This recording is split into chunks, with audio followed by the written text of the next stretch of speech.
अल्हम्दुलिल्लाहि नहमदुहु व नुसल्ली अला रसूलिहिल करीम। रब्बि इश्रह ली सदरी व यस्सिर ली अमरी वहलुल उक़्दतम मिन लिसानी यफ़क़हू क़ौली। ये आयात भी जंग उहुद के वाक़ियात से मुतअल्लिक़ हैं।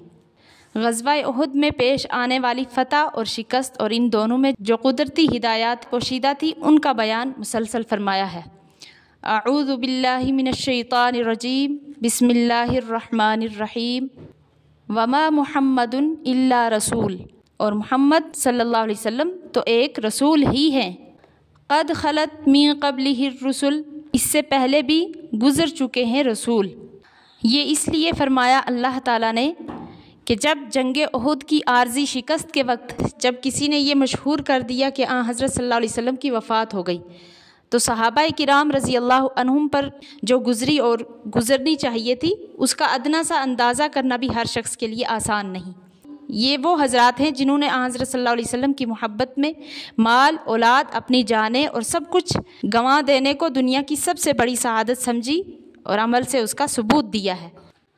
तो जब आप सल्लल्लाहु अलैहि वसल्लम के इन आशिकों के कानों में जब ये ख़बर पड़ी तो इसका तबई नतीजा यही निकला कि सहाबा किराम रज़ी अल्लाह अन्हुम की एक भारी जमात परेशान होकर मैदान जंग से हटने लगी। तो उनके लिए मैदान जंग छोड़ने पर ऐसा खिताब किया गया जैसे इस्लाम छोड़ने पर किया जाता है, और सख्ती के साथ मुतनब्बह किया गया कि दीन और इबादत अल्लाह के लिए और जिहाद उसी के लिए है। अगर बिलफ़र्ज़ ये ख़बर सही भी होती कि हज़रत सल्लल्लाहु अलैहि वसल्लम की वफ़ात हो गई तो बहरहाल ये तो एक दिन होना ही है, उस पर हिम्मत हार बैठना और दीन का काम छोड़ देना इन हज़रात के शायान शान नहीं।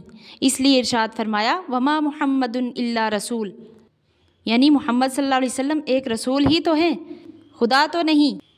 आप सल्लल्लाहु अलैहि वसल्लम से पहले भी बहुत से रसूल गुजर चुके हैं। अगर आप सल्लल्लाहु अलैहि वसल्लम की वफ़ात हो जाए या आपको शहीद कर दिया जाए तो क्या तुम लोग उल्टे पाँव फिर जाओगे? जैसा कि उसके बाद फरमाया अफ़ा इम्माता औ क़ुतिला इंक़लबतुम अला अअक़ाबिकुम, कि फिर क्या अगर उनका इंतकाल हो जाए या उनको कत्ल किया जाए यानी उनको शहीद कर दिया जाए तो तुम फिर जाओगे उल्टे पाँव, यानी जैसा कि मैदान जंग से आप फिरने लगे। वमन यंक़लिब अला अक़िबैहि फ़लन यज़ुर्रल्लाह शैआ, और जो कोई फिर जाएगा उल्टे पाँव तो हरगिज़ नहीं बिगाड़ेगा अल्लाह का कुछ भी।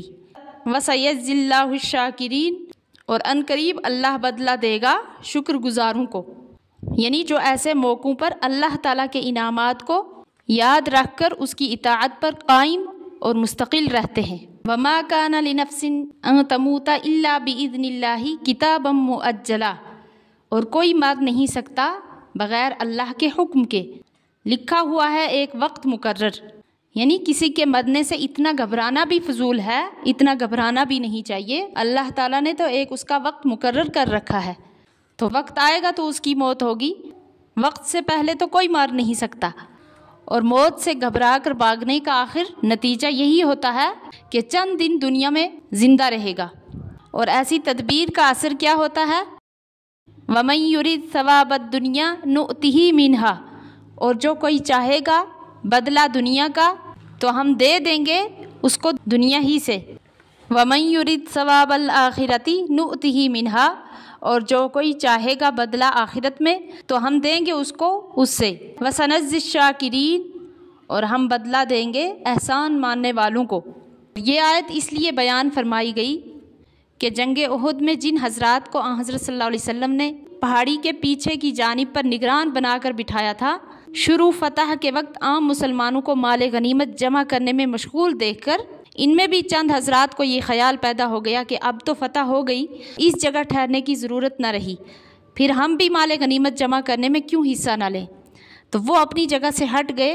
इसलिए फरमाया वमन युरिद सवाबद दुनिया नुअतिही मिनहा वमन युरिद सवाबल आखिरती नुअतिही मिनहा वसनज़्ज़िश शाकिरीन, यानी जो शख्स अपने अमल से दुनिया का बदला चाहता है हम उसको दुनिया में कुछ हिस्सा देते हैं, और जो आखिरत का सवाब चाहता है तो उसको आखिरत का सवाब मिलता है, और हम अनकरीब शुक्रगुजारों को बदला देंगे। तो इसमें इशारा फरमाया कि माल गनीमत जमा करने की फ़िक्र में हुज़ूर सल्लल्लाहु अलैहि वसल्लम के मुकर्रर करदा काम को छोड़ बैठने में उनसे गलती हुई। तो याद रहे कि हकीकत के एतबार से माल गनीमत जमा करना भी निरी दुनिया तलबी नहीं जो शरअन बुरा काम है, بلکہ مال غنیمت جمع کر کے محفوظ کرنا اور پھر اس کو اس کے مصرف میں خرچ کرنا یہ بھی ایک جزو جہاد ہے اور عبادت ہی ہے۔ تو ان حضرات صحابہ کرام رضی اللہ عنہم کا اس میں شریک ہونا صرف دنیاوی لالچ کی وجہ سے نہیں تھا، کیونکہ شرعی ضابطہ سے اگر وہ اس مال کے جمع کرنے میں شریک نہ ہوتے جب بھی ان کو مال غنیمت میں وہ حصہ ملتا جو اب ملا۔ لیکن اصل میں بات یہ ہے کہ بڑوں کی تھوڑی لغزش بھی بڑی سمجھی جاتی ہے، ان کے معمولی جرم کو بڑا سخت جرم قرار دے کر عتاب اور خطاب کیا جاتا ہے۔ صحابہ کرام رضی اللہ عنہم کے اس عمل کو بھی ارادہ دنیا سے تعبیر کر دیا کہ دنیا کی لالچ کا ادنا سا غبار بھی ان کے دلوں تک نہ جا سکے۔ اللہ تعالیٰ صحیح سمجھنے کی توفیق عطا فرمائے، آمین۔